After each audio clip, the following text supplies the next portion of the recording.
For those of you guys who don't know me, my name is Tyni, and a lot of people who've been following me for a while, they always ask me like, "Hey Tyni, why did you choose social media as a career, or how did you get into it? How did you get started?" And this is coming from a lot of people who aspire to be on social media, and a lot of the girls that watch me or the guys that watch me that are younger, I hope that everybody learns from my mistakes, my experiences, my great decisions as well.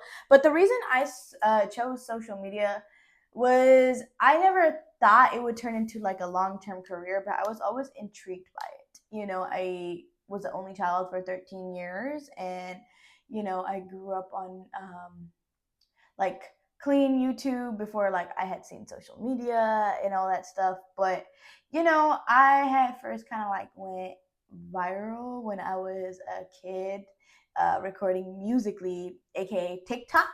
Yes, it used to be called Musically. There was another one called like Dub Smash. I used to watch Vine a lot too, and I wasn't really allowed like social media or nothing, so I would like always like get the app and like delete it, do what I need to do, but I'd just be watching because it was funny. Back then, it was like a lot cleaner, if you guys remember. So, um, I liked it, but then I had a friend of mine, in school one day. We just made a TikTok, and drama spread like crazy in that school because it was a very small city. So yeah, people didn't like her. I was a low key Muslim girl that people used to bully talk about at one point, and it just went freaking viral with people just hating on us.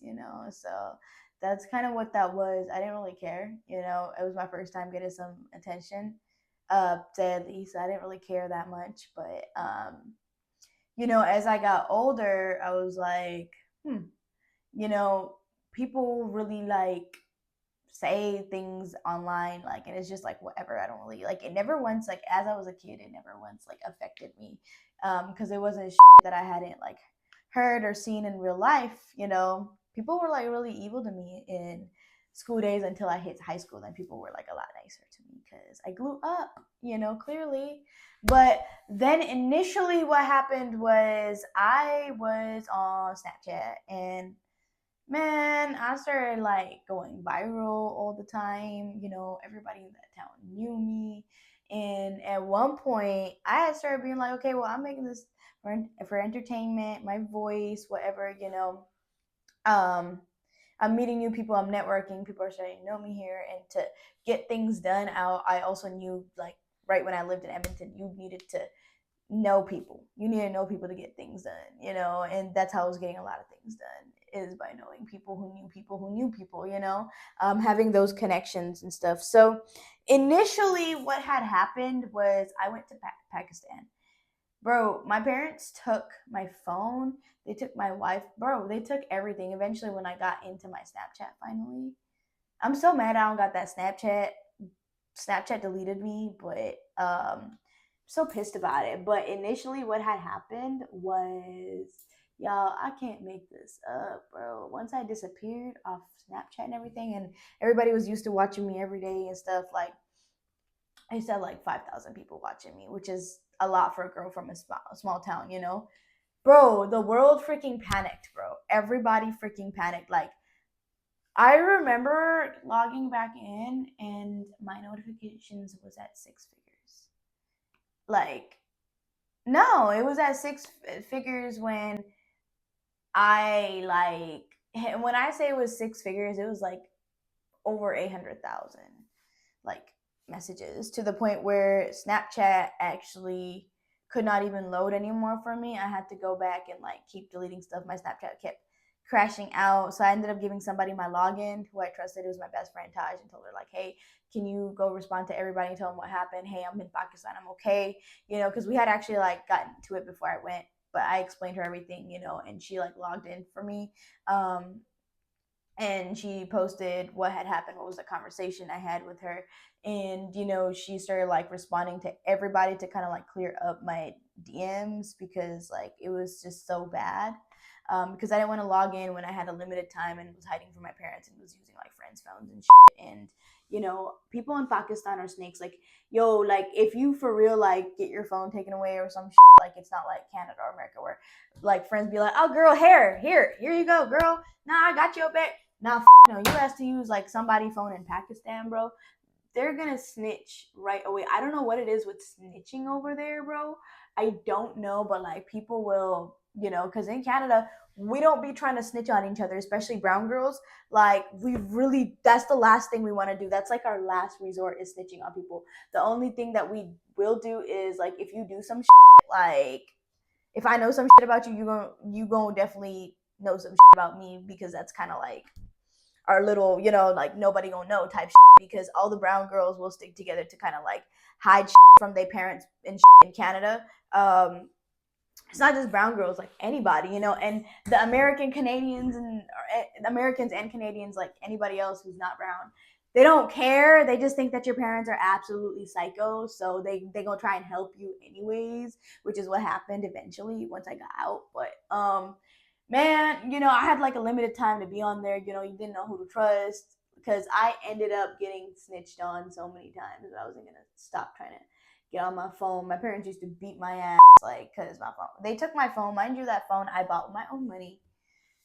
They weren't even like paying no freaking Wi-Fi. They didn't even want me to log into Wi-Fi anywhere I went, and then my dad took my phone. Like, I'm telling you, my parents put me through like hell. I don't think I'll ever forget that. That's gonna be trauma in my life that I don't think I've like forgiven, and I think my parents know that I don't think that forgiveness is gonna for that time is gonna come anytime soon because 1 year, 6 months, and 10 days of my life were wasted, and I was traumatized. Okay, there was a lot of things that had went down, and I think to this day, everything that would have happened if I just didn't trust my mom at that point and fall into her emotional blackmail of, oh, I need help in Pakistan. No, that's another story, y'all. Me and my parents are cool now, but that's another story for another day of why my parents wanted to go to Pakistan. If y'all want to really know that, I will put that in another video. Just go ahead and comment that right now, and I will put that in another video, and it's a different reason than what you think. But anyways, back to that topic. Yeah, so you didn't know who to trust, and yeah, people thought I was like literally dead. So then once I like tried to figure out how to get out of Pakistan, and I finally ended up leaving. I was like, bro, once I get the out of here, bro, I promise you, I will go viral. My parents said no social media. You want to take my phone? You want to, like shelter me from the world? Okay, bet. You gonna watch because my parents took my social media and all that shit, but they had given me like a little laptop to go to school on because I refused to go to school in Pakistan, and they could beat me, they could do whatever they wanted to do to get me to go to school over there, and eventually like I did get in, but you gotta pay for that shit over there. I will literally sit there like this with my feet up being disrespectful as hell, and Lord knows like everybody like in Pakistan I had this like act like up, which I guess didn't turn into an act and actually carried on. I was like this. Everybody was scared of me. I was this angry, crazy. Like I'm talking about, look at me wrong, bro. I was already running to whoop your ass, like so bad, bro. I'm talking about murder, bro. I would grab bricks and I would chuck bricks at people. I was like 17, bro. Like I would chase you with a bat. Like don't play with me, bro. I was crazy. And guys, my bad. In Pakistan, like girls can't fight. Girls can't fight over there. Like they can't even bend down and touch their toes. Like me, I was a former silver medalist wrestler. My parents had put me in like martial arts, but that's aside from that. I didn't even know I need to do all that. I was just crazy, bro. And no, I don't regret it. I don't regret it at all. So teachers thought I was freaking crazy, and anytime somebody looked at me wrong, I already knew how to play the role. You look at me wrong, or kids try to say some extra shit or try to bully me in school in Pakistan, like I wish you would, because I was like the same size as them in Pakistan, even though I'm little. But I'd be like, what the did you say? It wasn't no look down. No, it was none of that. Or try and come talk to me and shit. Like if they would try and come talk to me and be kind of like friends, like a lot of the girls, like again, they didn't with me in Pakistan because I was too white for them, or they were just jealous of me and the that I had going on, and they always wanted to say some stupid and not try to like even like help. And I told them like I was going through it, like I don't get along with my family, for real, because I wasn't. But it was like, try to come say it to my face, or don't let me find out, bro, from somebody else. Don't let me find out that you snitched, because I would tell the girls, if you're letting me use this or if I've asked you to let me, if I find out that you've snitched, I promise you, because I have nothing else left to lose in Pakistan. I'm talking about I had nothing to lose in Pakistan, point blank period. Like, my life had been taken from me. So when you do that to somebody, like, you've taken my clothes, you took my makeup, you took everything. When you do that to somebody, yeah, I was real life crazy. Like, I will not even whoop your ass, bro. I'm going to murder you, because I know that I'm not going to go to jail, because my parents will fight to keep me out of jail, no matter what. It's Pakistan, like, I was real life capable of murder over there. I don't even, like, I sound so crazy, but y'all don't understand the that I've really been through in Pakistan. I know it's going a little bit off topic, so let me bring it back. But yeah, I would just basically threaten to beat these girls up, at that point,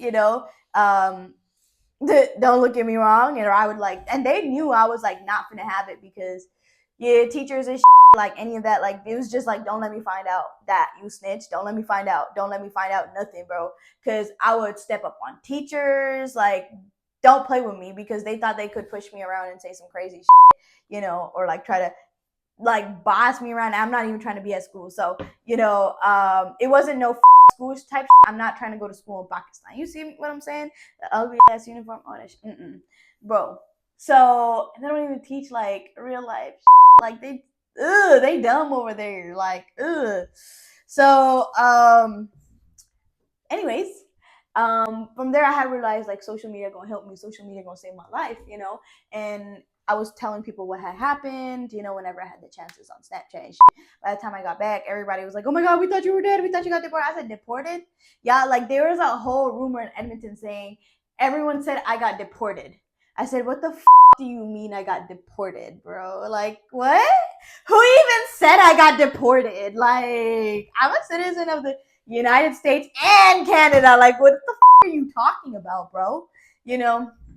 Deported for what? Because people also knew in Canada I was the type to stay out of trouble. In Pakistan, oh yeah, I'm gonna get into trouble in Pakistan, definitely. Like, and I won't give no because the laws are different over there.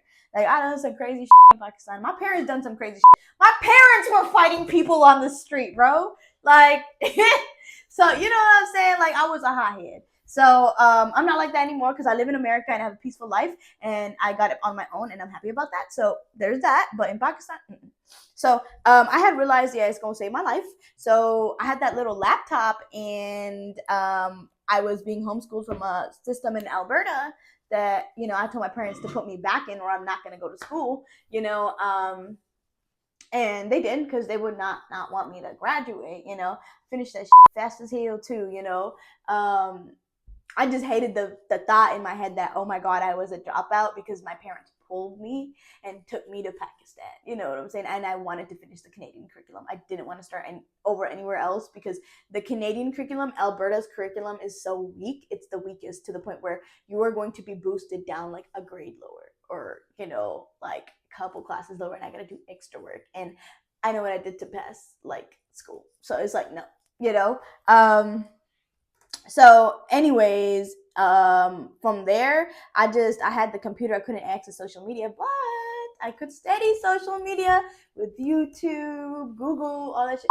I studied on my free time. I studied. If I like got tired of doing my schoolwork, because all I did was my schoolwork, because I didn't want to think, I didn't want to talk to anybody, and that's where the workaholic comes in me, because it's a coping mechanism. Okay, so I didn't want to think. I had no friends. If you were gonna talk to me in Pakistan, I was gonna you up. I ended up finally making one female friend whose back I had, and she had my back. I actually just spoke to her 2 days ago. I miss her, because she's helped me so much over there, and I've helped her a lot too. And then, I ended up having some guy friends who helped me as well too, because they understood where I was coming from. But that was like the rare breed in Pakistan, but I would just study, and play with my sister to zone out, because I don't want to talk to my parents. I don't want to look at them. I barely have electricity. It's God knows how many degrees outside, and the AC barely freaking works. We barely are running water sometimes. Can't even use the freaking gas stove and cook you some real quick sometimes. Like, bro, it sucks, bro. Roaches everywhere, bro. Like, lizards everywhere. Hell nah.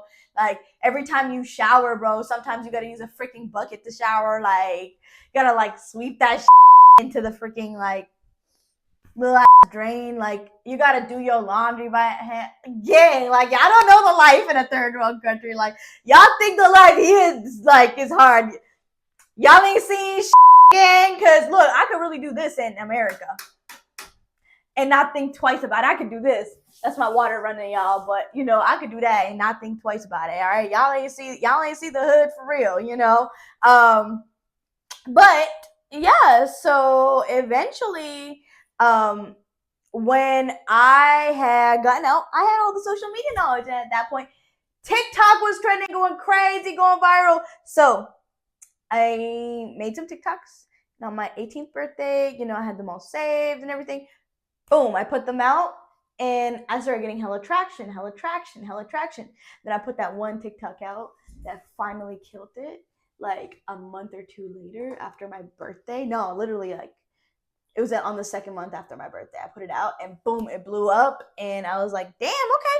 Then the money started rolling in. Okay, the money started rolling in. People were like, in America, people were like, damn, you have a different look. Like, what are you? It was just like I was an alien. It was like literally what it felt like. I was like, I'm Pakistani and Iraqi, because everybody brown in Canada, like, brown girls are everywhere. Every girl looked like this, bro. So, and every girl looked like this in Pakistan. Actually, that's a lie, because they're built are a little bit different. But so they're like, can you model? And then they started paying me to model. I had like the UG affiliate. That's the first thing I got into, and modeling, bro. People started sending me to my house, bro, like expensive ass items. I'm like, damn. And just for me to make videos of them and promote them and get paid, damn. And I needed that money, so I was putting it into my friend's bank account. My friend's PayPal, actually, not bank account. Sorry. Yeah, like, it started there, and then just being paid sometimes in cash with modeling, sometimes other types of money transfers, sneaking out to do that stuff. And like, I started sneaking out to do that stuff once I really like seen the money in social media, because I didn't care. The money was just too good. I didn't care. It was better than the job I had freaking gotten online, giving me like $150 to $200 a month commissions, because I was hustling. Then better than the 40 hours that I had to work online on another job. Better than all the online jobs I had. I was like, I'm gonna scale this. Like, I really just know how to work online, because that's how I started. I started online jobs, like telemarketing, sales rep, freaking like selling through the phones, call centers, all that started like there. And then I started like, and I was already into social media. So then that happened, and I started talking about my story and making TikToks about a lot of it. People started seeing me, and they're like, and then that's how I built my Instagram following. And a lot of those are like dead accounts now, which I'm rebranding, restarting, because I'm shadow banned to like literally December of 2025. So somebody had my shit. And then my TikTok account kept coming up and down, up and down. It was a lot, but I made a whole new TikTok now, and now I'm protected with the agency. So hopefully that doesn't come down, because now I literally work for TikTok, So she came from China. The team came from China. They're in, Texas, and I'm with them every day, type in person, and they're gonna make sure I'm good, So that's what that is. But yeah, it wasn't necessarily like just like a choice. It was more of like a survival thing of like, number one, I need to eat so I can move out. Number two, I just money for a second. Somebody hear me. Like, do you hear me, bro? Like, I've been through shit. Like, I was a domestic abuse survivor. I went so crazy in Pakistan, because there's shit that happened to me in Pakistan that I don't speak on. I don't know. I don't speak on. You got to be really close to me to know certain details and stuff. Like, I went so crazy there that I was attempting to kill myself, all the time. Um, I can't believe I did that. I'm glad I'm alive because I wanted to die there. Like, I wanted somebody to try and kill me. I wanted to fight like to the fullest. It was a lot I've been through over there, and that's trauma that I think I'm going to unfortunately carry on with me. Um, I'm trying to find it somewhere to like forgive them for that, but like it's a lot. So it's more of like a survival thing and telling my story. And then you know what? I started creating those videos, and other girls, like, her name is Myra, and then there's like a couple more, started like making those videos about their trauma, bro. Like how their parents took them to Pakistan and they've been through so much shit. They've been through similar shit, bro. And I'm just like, bro. So that was just terrible, yeah, it was terrible. We really been through that Pakistan was not nice to us. And people don't like talk about that stuff, and anyone who lives in Pakistan, they think that is like normal. It's not. If y'all really want to know about the things that happened to me in Pakistan, drop it down below. I don't hate Pakistanis. I have a lot of Pakistani friends, that's not what it is. I hate what happened to me in Pakistan. I hate the way I was treated. But I love the 3 friends I made over there, okay? I made two friends that were dudes. They were like this with me and really, really, really, really had my back. And then I made like one female friend who I just like recently spoke to 2 days ago too. Miss them like crazy, I would definitely do anything to help them. I'll always be there for them because they were there for me on the darkest times of my life, where I finally stopped trying to attempt suicide because I was so going freaking crazy there. If I just begin to tell y'all the shit that I had went through there, I didn't want to be alive. And I think that anybody living in those circumstances would not want to be alive. You know what I'm saying? So that's what that is. So yeah, again, it was more about survival. It was more about making that money. And then I chose to stay because I wanted to get out of the game and only do it for fun. At one point, sometimes I still have like second guesses about it because it's just like a lot. Social media is a full-time job, and then it's very mentally draining eventually, and then you do burn out a little bit and then come back and forth. All creators like do that shit. But you have to like find a healthy balance of how to like manage that stuff. I mean, like, I tried to like get out of it, but it just, at that point, I needed that money because my regular job wasn't paying. I was working at Sunglass Hut for $15 an hour. Taxes get taken out after everything, transportation, food, made like $8-9 an hour after you spend all that. And it's just, the paychecks look ridiculous. Hours are crazy. Transportation to get there is crazy. Food there is freaking crazy. Like, it was a lot. Guys, my phone had just died, but now the lighting finna be looking crazy, the sound finna be sounding crazy, and I gotta finish off this video anyways. Hopefully it recorded on my other phone, but anyways, yeah, so like, it just was a crazy environment, that I had at that workspace. So it like turned into me needing it because I didn't give a shit about my job at that point. Like, they just needed to be like to stand there, I just would go and I would just like clock in, make a couple sales where they would pay you a freaking penny for it. Like, literally it was like a penny to $1 that like I earned per sale. It was like crazy. That I was like making such a low hourly. Almost like I didn't really like the people I worked with, so I'd just be off to the phone, on my phone, like on the side, like making money, interacting, posting on TikTok, Instagram, trying to understand the algorithm, being live before I got to work and after work, sometimes even during like work, because a corporate, So yeah, I realized like no job was going to pay my bills, and this is what's going to pay my bills. So this is what it's going to be, Eventually I ended up quitting my job, and I was full-time into it because I didn't need to do it no more. And It's always been social media money that's been coming in for me, that's saving my life all the time. I haven't worked a regular job like for over a year at one point, and I was like retired from working. I still had all my bills paid. Then I decided to make my bills higher, so I was forced to do more work and stay motivated because I had just gotten out of a relationship, and I felt like I was just bedrotting, and I needed a new house that looked nicer and was safer, and I just didn't want his energy there if he ever came back trying to find me, shit like that. I wanted a new car because I just, I felt like that's what was gonna help me stay motivated and be happy and have another responsibility and not just be living too comfortable off my freaking retirement checks coming in from social media, and then also forcing me to work for something better and invest in something better, and make my life just better.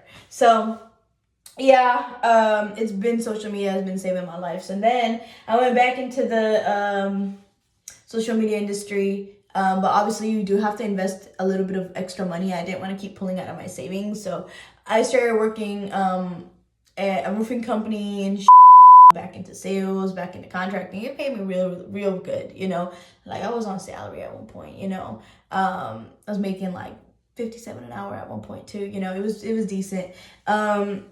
But then I was like, this is just taking up so much freaking hours, like crazy, At first, roofing was supposed to be like a exit out of social media, but, shit went wrong with, one of the companies I worked at, and I'm just not, I haven't had a good experience in that industry with people, even though I made a lot of money, and I just don't want to be surrounded by toxicity. I'll go back because I do like roofing and solar, but, I just don't like the people that be in it majority of the time because they all freaking crackheads. They do too many drugs, and I don't do drugs. I don't drink, miss me with that bullshit, so, yeah, then eventually, I was like, I really don't want to get back into social media and do it for someone else. I'm already doing it for myself. I was like, no, bro, no. But then I had to just take a deep breath and go, and then I started applying to social media jobs, like management. I was like, I don't want to do more management right now either, because I already have to do it for a lot of my things and stuff. I was like, ugh, let me just be the face for somebody, But then I was like, you know what? Damn, what is something that I will not be motivated enough to do for myself and, do research for myself? And then it was honestly live streaming. I wouldn't want to do live streaming for myself, but I would love to keep learning about it because it, is another skill. It's going to benefit me in my social media career. It's fine, let me just go ahead and, join a live streaming company that already has an operator and be the model on camera. I don't want to be in operations because then I got to learn everything by myself. I didn't want to do that in the beginning. And then I already know how to do shit, but I wanted to learn extra, things that I didn't know, if that makes sense. So I just, I was like, let me be a model. And I learned so much within the first day. I was like, girl, this girl's smart. I'm meeting other streamers who are in the same social media industry and they get what I go through, we can actually be friends. They've been doing this for a while. So I was like, this is cool to meet those type of girls because it's hard to make friends when you're on social media, So it's really hard to have a regular life when you're a social media influencer. Now you gotta all of a sudden spend more money on rent because it's gonna benefit you and your social media career with the views, where you shoot, also with people stalking you, finding you. I be looking down at and my ops really couldn't even get up in here. It's too high up here. You gotta get you a little high rise. And then driving a nice car definitely helps your social media out too, but also makes you feel better. And makes you work harder as well too, but you can also afford it because of social media. You see what I'm saying? So it's I know that no matter what, my rent and my car note will be paid. It's just extra money after my real bills that I really do have to worry about, because I don't want to be paycheck to paycheck at all. But yeah, you can learn a skill that you could take with you and use towards your career as well too. So that's what I wanted to do. And then just learning more about operations and stuff, because lives is the only thing that I struggled with. Why do I keep getting banned? Why is the fast money coming in then I get banned? And just all that shit, now I know how to avoid that stuff. And I do like streaming. You just have to be really, really careful and pace yourself. Otherwise you're gonna get burnt out, and that's hard because social media is already a hard ass career. You gotta be mentally strong up here. You gotta be very, very headstrong. So again, like anyone who, and it, like those social media jobs, like I didn't want to like outsource them all the time because it's just, a lot of them were in person. And like, you want me to go do your social media in person, I gotta do everything for you. And I already do this for my page, and y'all not trying to pay me enough, and nobody has that budget. And, we're the first departments to go. And it's just like, ugh, so I got stuck in the social media industry, basically. I got stuck in the social media industry. Would I do something different? Honestly, yeah, it would depend. I wanted to be a professional chef, but I had an injury because that was my happy place, the kitchen. And then I recently got back into cooking and feeling good about it because, when I was with my ex, I had to do that all the time. And, it was just, he barely ever cooked. He cooked like 5 times of us being together. It was just crazy. I had to cook, clean, pay bills, crazy. But yeah, social media just became like a way of expression at one point, a way to be therapeutic to me. And then it became like money. And then I guess it kind of is both because I do spill my heart out on social media. So I guess that's part of what it is. But yeah, like I would have probably done something like maybe in an office, honestly speaking, or like most likely had a business, because it's not that I don't like to be told what to do. I'm okay with clock-ins. I'm okay with early schedule and stuff. I don't like to be told outside of my everyday life. Like, I'm an employee of this place, and my everyday life and what I do on my free time should not be affected by this, But I also realize there's no job that's going to make you rich. But social media, you can work on your own time, you can scale, and what I'm making is what people make with degrees, which is crazy to me. But here's another thing. With me making 6 figures, I really survive off of like anywhere from 40 to 60, because all of my other money, I could really bust my ass and do everything myself. But now I have a team. So at least 40 to 50,000 of the money I make goes to all my employees. That's payout. And now they're able to get their apartments, get their cars. I'm able to take care of them. And they're going to make sure to do their job, because if they don't work, they don't get paid, the company will go down and they will be unemployed. They will never have a more chill job than, what it is working for me, social media and, and have some sort of direction as well too, my employees love their job. It's a lot and they do feel it, but, it's good money for them, and they can make as much as they want and as little as they want, so that's like the best part of it, because it's like, okay, extra money just sitting in my bank account, which is cool, because I will get to that point where like, I always have extra money, because I was at that point too. But what I'm trying to say is like, this extra money, I'd rather be able to give it to somebody, and that's my way of giving it back. Even if it means all my bills and everything is covered and I can't spend on extra stuff until I scale up higher, cool. I'd rather not sit here and do all the work myself, where I can use my brain to do other things and figure out how to benefit the business and make us go up, because I have to lead a team at the end of the day. I could do extra income sources, you know what I'm saying? And these people can eat, bro. I want them to eat. I want them to be, happy. So that's where most of my money honestly goes, is payouts, So yeah, I'll make 6 figures, but I pay half of that to payouts. I pay half of my income to my employees, and then yeah, so social media has been a great choice for me. It's just a lot of battle between yourself, and you just gotta be very, very headstrong. I'm not affected a lot by what people say, but yeah, like people do be trying to be disgusting. Like you get death threats every day, all that shit, So there's that. You just gotta be headstrong. But that's how I ended up in social media, how I stayed in social media. I don't know if I could imagine myself, like I would definitely have some sort of business. But I don't know if I would not want to be in health aid. I probably would, I'm okay with finance, but I would want to be in something that deals with money, business, or some sort of sales. You know what I'm saying? It has to be something where I'm an entrepreneur. I can do my own thing. But I think this is a good career for me, because it lets me be myself, lets me talk my shit, whatever I want to do. The only thing I freaking hate about social media is when they try to dim my light by having all these guidelines, and I can't really express myself the way I want to. So that's what that is. But yeah, if anyone else wants to be interested in social media, wants to make money off of it, and wants me to mentor them in our series, I'm taking mentees. No, you don't gotta pay me anything. You just have to give me your time, and you gotta learn from me, and you gotta listen. You could be on my team for social media because I'm still looking for some more people. All right, y'all. Hope you guys enjoyed that video. All right, bye.